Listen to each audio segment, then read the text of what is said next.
January 22, 1944. Just before dawn, the sea off the Italian coast was unnaturally calm. Landing craft cut through the water in near silence, their wakes barely visible in the cold winter light. Ahead lay the beaches near Anzio, quiet, undefended, almost inviting. For the men aboard those boats, the absence of gunfire was unsettling. When the ramps dropped, there was no storm of bullets, no wall of explosions. Allied troops moved ashore with surprising ease, securing the beaches within hours. By mid-morning, thousands of soldiers stood on Italian soil with scarcely a fight. Ammunition was unloaded. Vehicles rolled inland. The invasion had achieved what most amphibious assaults never did: complete tactical surprise. Behind the lines, German commanders were stunned. Operation Shingle had landed where it was least expected, deep behind Germany's formidable defensive system in Italy. The Gustav Line, which had stalled Allied armies for months at Monte Cassino, was suddenly threatened from the rear. Beyond the beaches rose the Alban Hills, commanding the roads to Rome. If seized quickly, they could unravel the entire German position in central Italy. The opportunity was extraordinary. And yet, as the hours passed, the Allied advance slowed. Units dug in instead of pushing forward. Patrols halted. Orders became cautious, deliberate, restrained. The beachhead expanded outward, but not upward, not toward the high ground that held the key to Germany's defense. Meanwhile, the silence did not last. German forces began moving with speed and precision. Roads filled with reinforcements. Artillery was rushed into position. What had been an open doorway began to narrow, hour by hour. The longer the Allies waited, the more the advantage slipped away. Anzio would not become a breakthrough. It would become a test of endurance. What followed was not a swift collapse of Germany's Italian defense, but a grinding struggle shaped by hesitation, reaction, and containment. One where a landing that began with perfect surprise would soon face one of the most severe defensive crises of the entire Italian campaign. By the winter of 1943-44, the war in Italy had settled into a brutal stalemate. The optimism that followed the landings at Salerno months earlier had evaporated under the weight of geography, weather, and German resistance. Allied armies pushing north from Naples found themselves blocked by one of the strongest defensive systems in Europe. At the center of that system stood the Gustav Line. Stretching across the Italian peninsula from coast to coast, the line anchored itself on the mountains around Monte Cassino. Rivers, ridges, and narrow valleys turned every approach into a killing ground. German troops occupied the high ground, commanding roads and crossings with artillery and machine guns. Repeated Allied assaults in late 1943 and early 1944 failed to break through. Each attack cost men and material, gaining little ground in return. For Allied commanders, time was becoming a liability. Winter rains flooded rivers and turned fields into mud. Supply lines strained. Morale suffered as soldiers fought the same hills again and again with no decisive progress. Politically, pressure mounted as well. The Soviet Union continued to demand stronger action in Western Europe. Every month spent stalled in Italy delayed larger plans for France. The Italian campaign, once imagined as a swift knockout blow against a weakening Axis partner, had transformed into a slow war of attrition against German forces who showed no sign of collapse. It was in this atmosphere of frustration that Operation Shingle was conceived. The idea was bold but simple. Instead of battering directly against the Gustav Line, Allied forces would land behind it. An amphibious assault on the west coast of Italy, near the town of Anzio, would place troops deep in the German rear. From there, They could advance inland, seize key terrain, and threaten the lines of communication that sustained German defenses farther south. If successful, the operation could force a German withdrawal without another costly frontal assault. Anzio offered specific advantages. The beaches were within range of Allied naval power. The surrounding terrain provided access to the Alban Hills, a dominant ridgeline overlooking the roads to Rome. Control of those heights would place Allied forces astride the German supply network and potentially unravel the entire defensive structure in central Italy. But the plan carried risks that were impossible to ignore. The landing force would be limited in size. Amphibious shipping was scarce, and priorities elsewhere restricted how many troops could be committed initially. Once ashore, those troops would be vulnerable until reinforcements and heavy equipment could be brought in. If the Germans reacted quickly, the beachhead could be contained, isolated, and subjected to relentless pressure.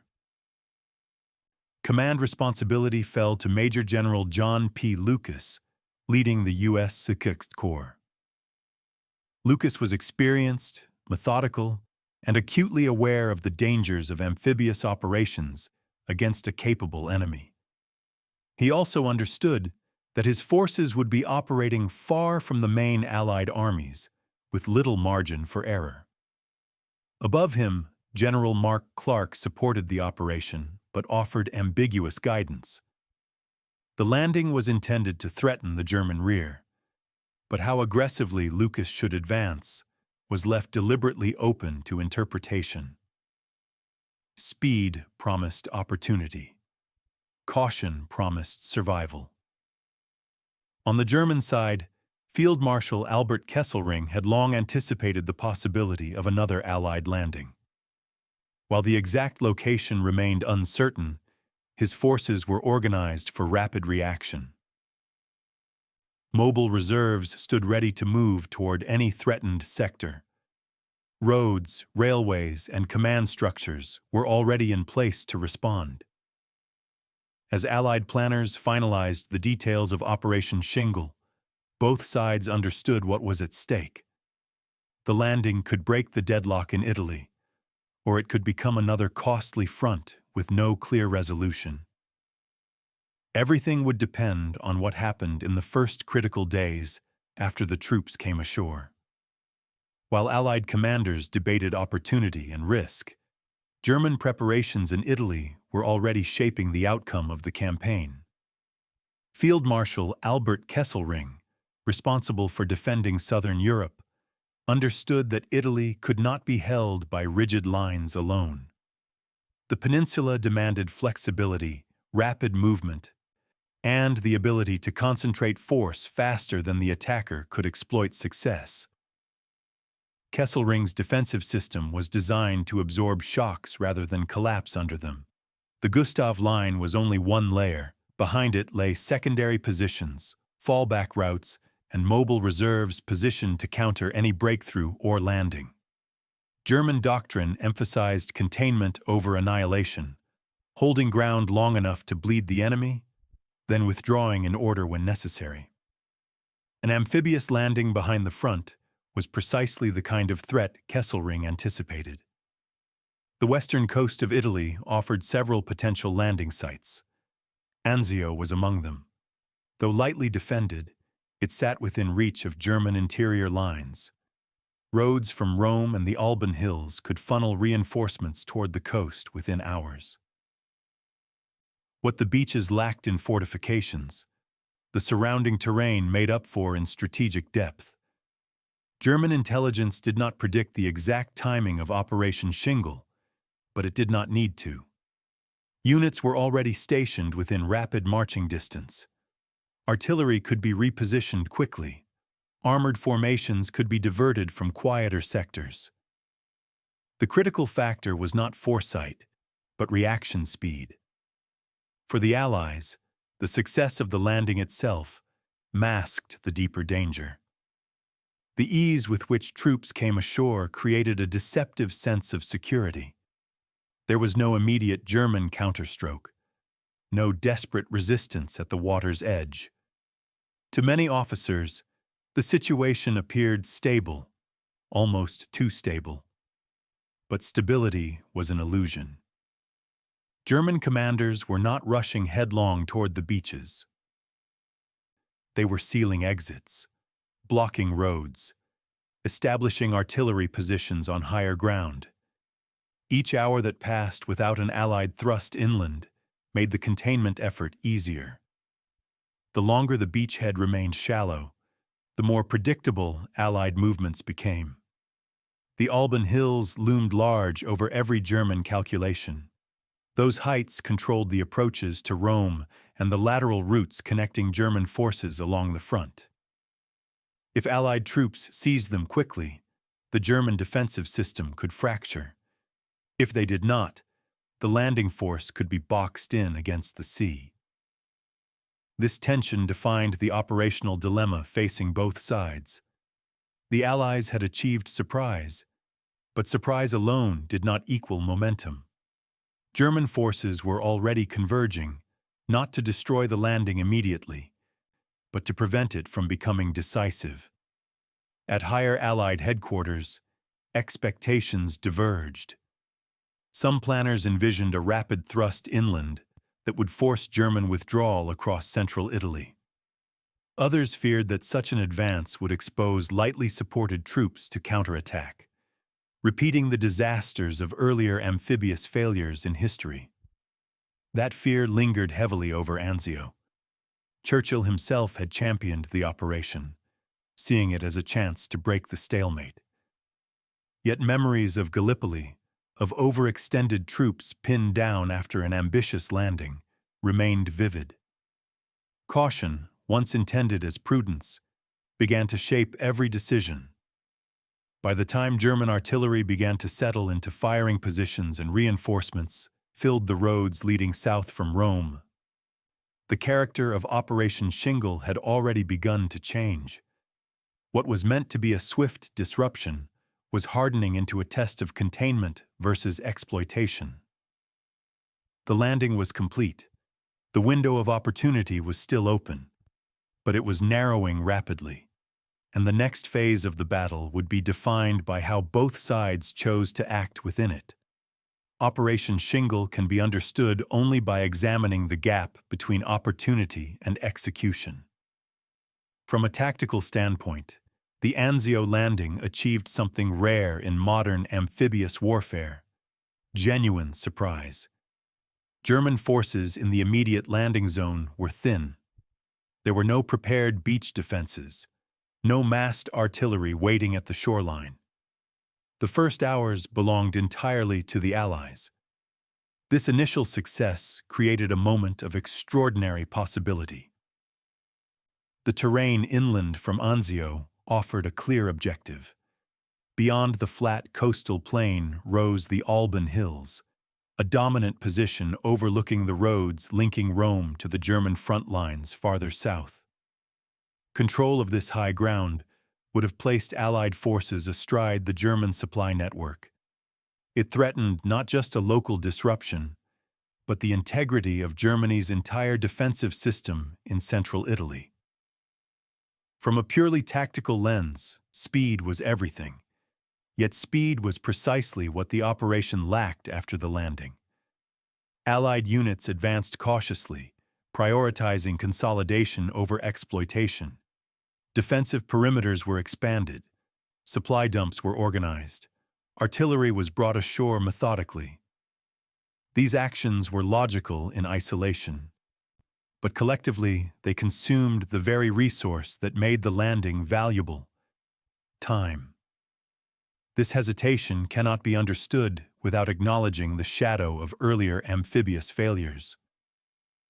Military history weighed heavily on Allied commanders. Gallipoli, in particular, served as a warning etched into institutional memory. A landing that succeeded initially, only to bog down and bleed under relentless enemy pressure. Anzio's quiet beaches did not inspire confidence.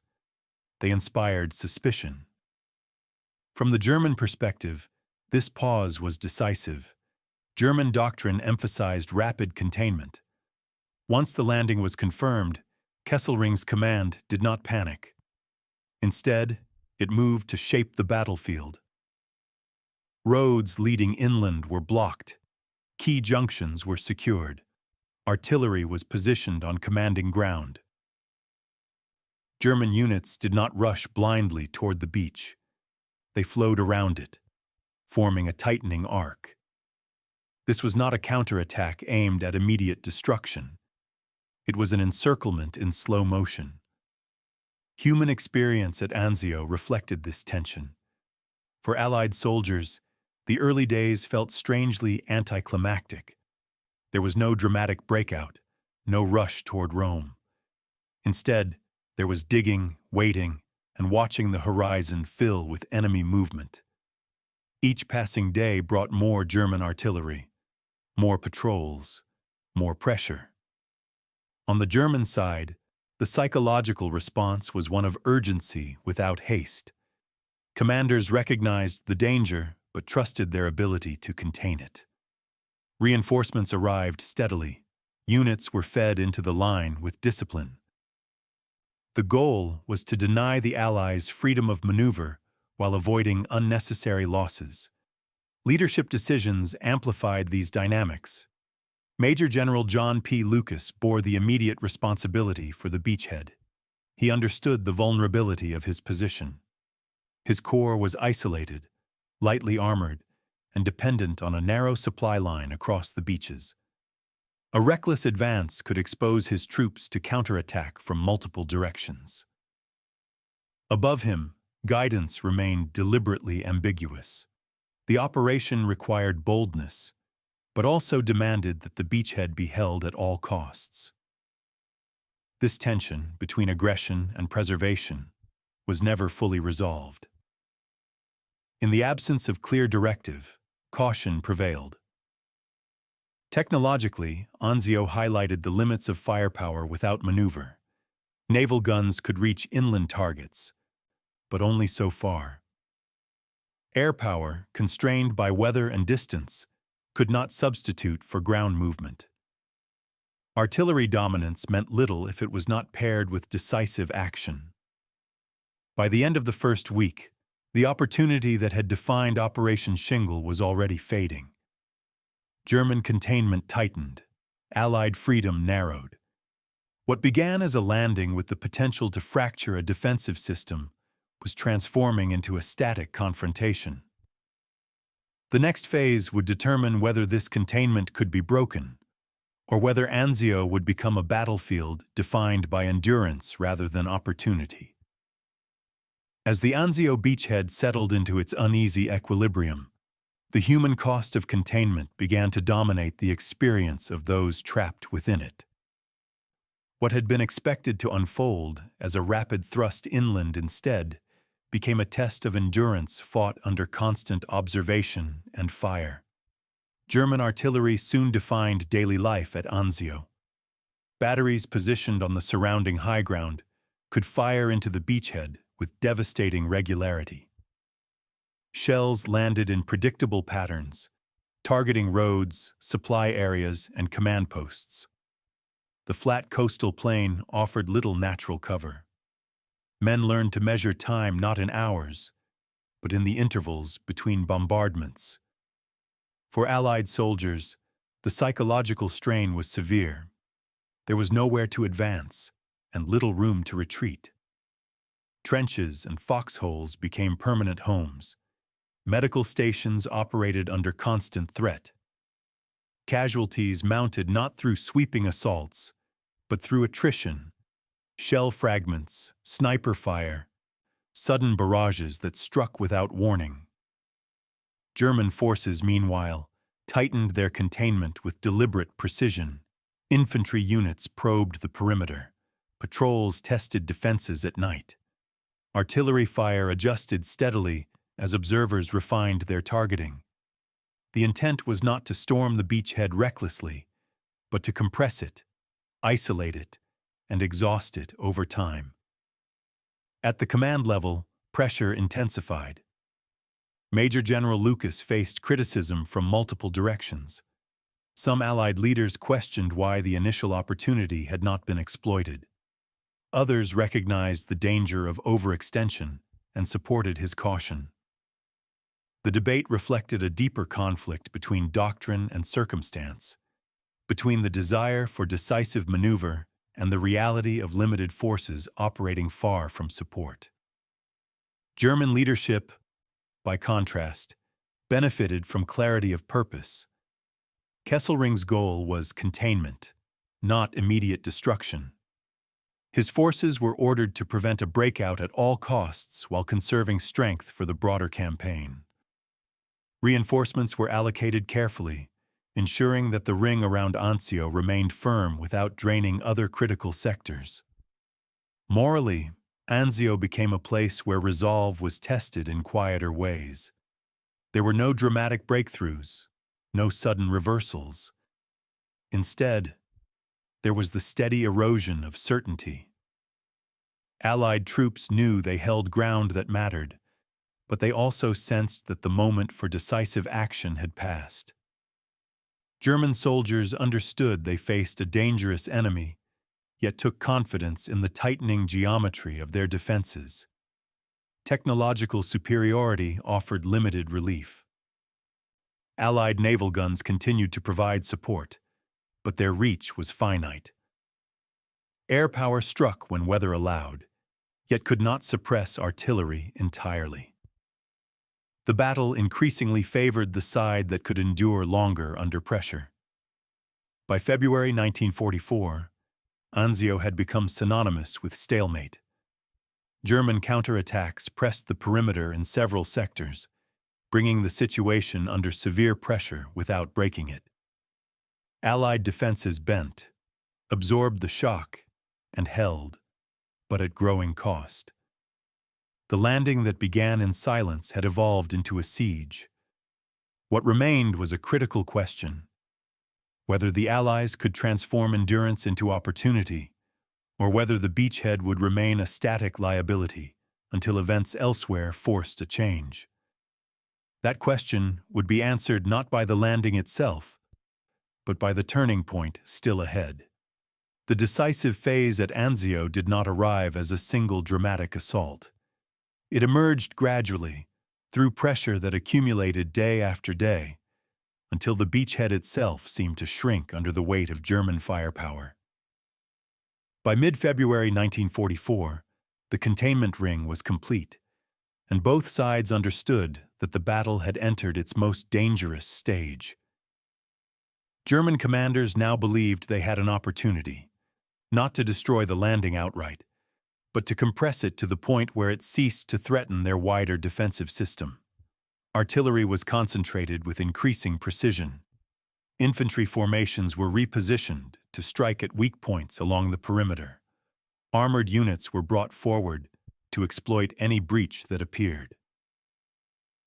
The attacks that followed were coordinated and relentless. German forces launched a series of heavy assaults aimed at reducing the beachhead's depth and splitting its defenses. These were not reckless charges. Each attack was preceded by intense bombardment, designed to disrupt communications and pin Allied units in place. Infantry advanced behind artillery curtains, supported by armor moving cautiously through the limited approaches available on the coastal plain. In several sectors, the pressure became extreme. Allied positions were pushed back. Units were forced to abandon forward trenches and establish new defensive lines under fire. Supply routes came under constant shelling, complicating the movement of ammunition, food, and medical aid. Command posts relocated repeatedly as German fire zeroed in on known locations. For the soldiers holding the line, the experience was suffocating. There was little sense of front or rear. Artillery reached every corner of the beachhead. Movement by day was dangerous. At night, patrols and probes kept defenses on edge. Fatigue compounded fear, and fear compounded mistakes. At higher headquarters, the situation demanded difficult decisions. Reinforcements were rushed into Anzio to prevent a narrowing perimeter. Artillery was massed wherever ground allowed. Naval gunfire once again played a critical role, striking German assembly areas and slowing advances that might otherwise have overwhelmed isolated sectors. Yet even with these measures, the crisis was undeniable. German counterattacks had brought the beachhead under severe pressure. The possibility that Allied forces might be confined permanently to a narrow coastal strip, unable to break out, yet forced to absorb continued punishment, became increasingly real. What had once been an offensive opportunity now risked becoming a strategic liability. German losses were substantial, but acceptable within their operational framework. The objective was not a swift victory, but control. Each attack tested Allied resolve, drained resources, and reinforced the containment. The longer Anzio remained static, the more secure the German position elsewhere became. For the Allies, the stakes extended beyond the beachhead itself. Failure to break out would not erase the landing, but it would concede the initiative. It would mean months of continued fighting against prepared positions, while precious manpower and material remained tied down. By late February, the momentum clearly favored the defender. The Alban Hills remained firmly in German hands. Roads to Rome were blocked. The window that had opened so quietly on January 22 had nearly closed. And yet, the situation was not static. Forces were still shifting. Plans were still being revised. While the German containment held, it did so at a cost, and Allied leadership began to look beyond the immediate crisis toward a broader solution. The turning point at Anzio would not come from the beachhead alone, but from events unfolding across the Italian front, and the next phase of the battle would determine whether containment could be endured or finally broken. The resolution of the crisis at Anzio did not come through a dramatic breakout from the beachhead itself, but through a convergence of pressure across the wider Italian front. By March 1944, both Allied and German commanders recognized that the stalemate could not be broken in isolation. Anzio had become a fixed point in a much larger equation. German forces continued to apply pressure, but the tempo of their attacks gradually shifted. Losses mounted. Artillery ammunition was expended at a steady rate. Units rotated in and out of the line showed signs of exhaustion. While containment remained intact, the effort required to sustain it grew heavier with each passing week. For the Allies, endurance became a deliberate strategy. Reinforcements strengthened the perimeter. Defensive positions were deepened and improved. Artillery coordination improved, allowing counter-battery fire to respond more quickly to German bombardment. The beachhead, once precarious, evolved into a fortified enclave capable of absorbing punishment. Crucially, Allied planners began synchronizing Anzio with renewed efforts against the Gustav Line. The logic was simple. If German forces were compelled to fight for survival on multiple fronts simultaneously, containment at Anzio would become unsustainable. The beachhead did not need to break out on its own. It only needed to hold long enough. In May 1944, that moment arrived. A massive Allied offensive was launched along the Gustav Line, supported by overwhelming artillery and air power. German defenses, already stretched thin, began to crack under the pressure. As positions south of Rome gave way, the strategic value of maintaining a rigid containment around Anzio diminished rapidly. German commanders faced a familiar decision: continue to hold ground at all costs, or withdraw in order to preserve forces for the defense of northern Italy. Once again, flexibility prevailed. Units were ordered to disengage methodically, pulling back from the Anzio perimeter to avoid encirclement. The long-awaited breakout followed. Allied forces surged out of the beachhead in late May, advancing inland as German resistance thinned. The movement was swift, but it carried a sense of irony. The terrain that had once offered decisive opportunity was now contested only briefly. The breakthrough, though real, came months later than planned, and at far greater cost. Rome was entered on June 4, 1944. The capture of the city carried immense symbolic weight. It marked the first Axis capital to fall to the Western Allies. Yet strategically, the moment was already overshadowed. 2 days later, Allied forces landed in Normandy, opening a front that would dominate the remainder of the war. For Anzio, the turning point had come and gone almost quietly. The beachhead had survived. It had tied down German divisions, consumed enemy resources, and endured pressure that might have crushed a less prepared force. But it had not delivered the swift collapse once envisioned.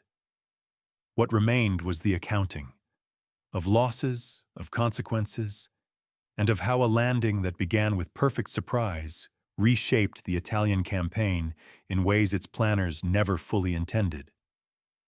When the fighting around the Anzio beachhead finally eased, the human and material cost of Operation Shingle came into focus.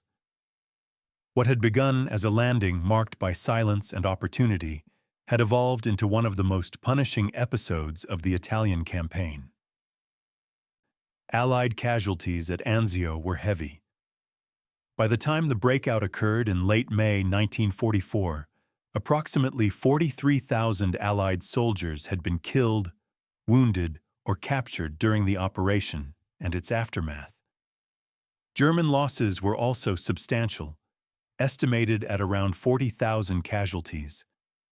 These numbers reflected months of artillery duels, infantry assaults, and attritional fighting fought across a confined strip of land with little natural protection. The physical landscape bore the scars of the siege. Towns near the beachhead were reduced to rubble. Fields were cratered by constant shell fire. Roads were churned into mud by repeated movement of men and vehicles. For civilians who remained in the area, survival depended on endurance and displacement rather than escape. From a military standpoint, Operation Shingle achieved mixed results. It did not produce the rapid collapse of German defenses in Italy that some Allied planners had hoped for. The Gustav Line held for months after the landing, and the campaign continued to demand significant Allied resources. Yet Anzio was not without strategic value.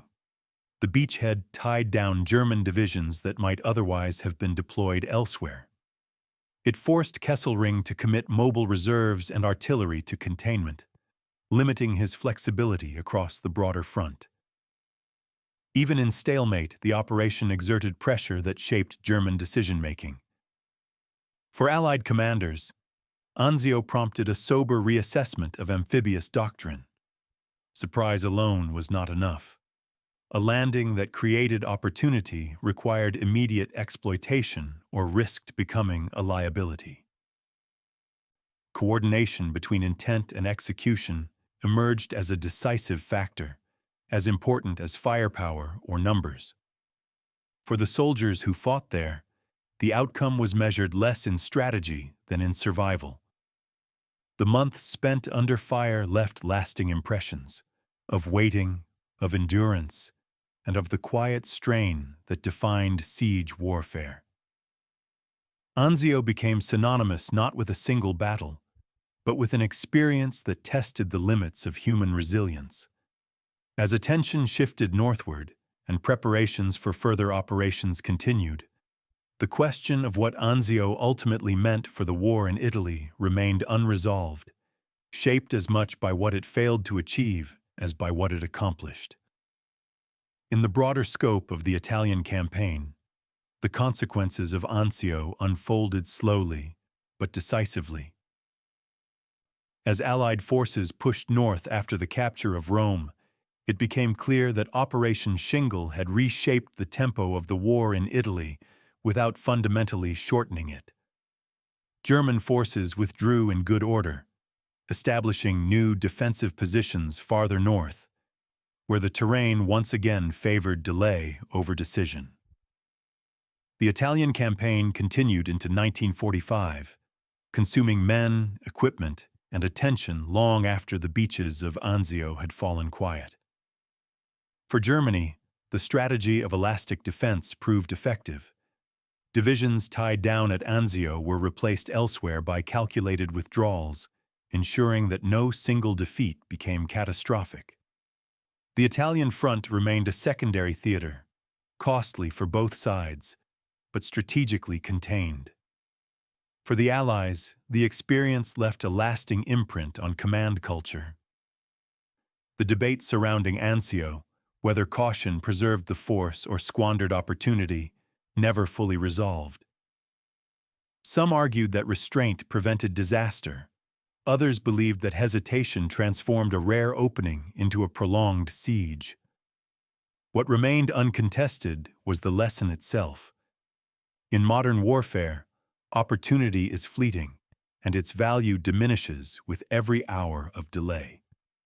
Anzio also influenced how amphibious operations were planned and executed in the months that followed. When Allied forces landed in Normandy in June 1944, clarity of intent and immediacy of action were emphasized with renewed urgency. The lessons of Italy, of terrain, reaction speed, and command decisiveness were carried forward, shaping decisions on a far larger stage. For the men who fought at Anzio, the end came without ceremony. There was no singular moment of victory, no dramatic collapse of enemy lines. The battle simply loosened its grip as German forces withdrew and the front moved on. What remained were memories of noise, confinement, and endurance under constant threat. Operation Shingle did not end the war in Italy. It prolonged it, complicated it, and redefined it. And in doing so, it left behind a legacy measured not in triumph, but in the quiet weight of what might have been. Anzio stands as one of the Second World War's most instructive moments, not because it failed, but because it revealed how close success and stagnation can exist side by side. The landing achieved surprise, gained ground, and placed Allied forces where they had never been before. Yet it also showed how hesitation can transform advantage into endurance. The battle reminds us that warfare is not shaped by opportunity alone, but by the willingness to act within it. Terrain, firepower, and numbers mattered at Anzio, but they were ultimately secondary to time. The hours that passed after the landing shaped months of fighting that followed. For German defenders, Anzio validated a strategy built on flexibility and containment. By reacting quickly and refusing to overcommit, they prevented a setback from becoming a collapse. For the Allies, it reinforced a harder truth, that even well-conceived plans demand decisive execution if they are to change the course of a campaign. In the shadow of larger events that followed, Anzio faded from popular memory. Normandy would dominate the narrative. Rome would be remembered symbolically rather than strategically. Yet the lessons of Anzio endured, carried quietly into future decisions and future battles. Operation Shingle was not a disaster, nor was it a triumph. It was a moment suspended between what was possible and what was chosen. And in that space, it revealed one of war's most enduring truths: that history is often shaped not by what armies can do, but by what they decide to do when the moment finally arrives.